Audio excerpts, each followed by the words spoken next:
नागपूरमध्ये सलग तिसऱ्या दिवशी पावसाची संततधार सुरू आहे। सलगच्या पावसामुळे शहरात पाणीच पाणी परिस्थिती आहे।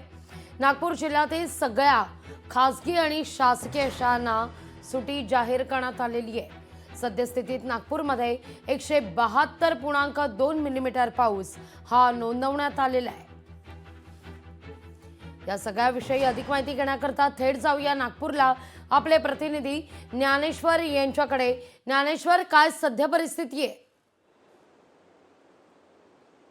अगदी सलग तिसरा दिवस आहे नागपूरमध्ये जे आहे ते पावसाची सततधार जी आहे ती एकूणच सुरू आहे। मी आता सध्याला जे आहे ते नागपूरच्या मनीषनगर अंडर ब्रिज येथे आहे। आपण दृश्यांमध्ये जर पाहाल तर या ठिकाणी या ब्रिजेसला जे आहे ते एकूणच तलावाचं स्वरूप जे आहे ते आल्याचं दृश्य एकूण या ठिकाणी आपण पाहू शकतो। आणि सोबतच नागपूरचं नरेंद्रनगर जे अंडर ब्रिज आहे त्या ठिकाणी देखील एका बाजूने मोठ्या प्रमाणात जवळपास 3 फूट पाणी जे आहे ते साचलं गेलं आहे। त्यामुळे एका बाजूची वाहतूक त्या ठिकाणी बंद करण्यात आली आहे, दोन्ही बाजूने बॅरिकेडिंग लावण्यात आले आहे, तर दुसऱ्या बाजूने महानगरपालिका प्रशासनाचे कर्मचारी त्या ठिकाणी पोहोचले आणि पंपाने पाणी काढण्याचं काम त्या ठिकाणी सुरू आहे। आता सध्याला हे जे दृश्य आहे जे ते मनीषनगर भागातील जे अंडरपास ब्रिजेस आहे या ठिकाणचे आहे। या ठिकाणी आपण जर दृश्यात जर पाहाल तर 3 ते 4 फूट पाणी जे आहे ते या ठिकाणी भरलेलं आहे आणि एकूणच हा पास ब्रिज जो आहे तो एकूण याला जे आहे ते तलावाचं स्वरूप आल्याचं दृश्य सध्याला पाहायला मिळत आहे। एकूण नागपूर शहरातील विविध भागात देखील सकल भागामध्ये अशाच पद्धतीने पाऊस जो आहे तो एकूण साचला गेले, कारण की आपण पाहायला गेलं तर रविवार रात्रीपासून जे आहे ते पाऊस जो सुरू झालेला आहे तो अजूनही बंद होण्याचं जे आहे ते नाव घेत नाही।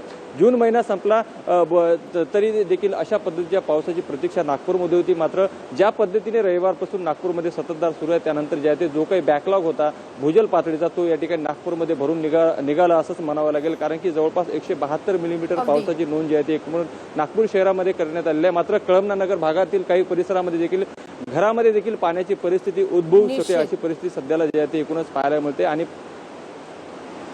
अगदी मुद्दा लक्षात येतोय। ज्ञानेश्वर, तुर्तास धन्यवाद तुम्ही दिलेल्या सविस्तर माहिती करता।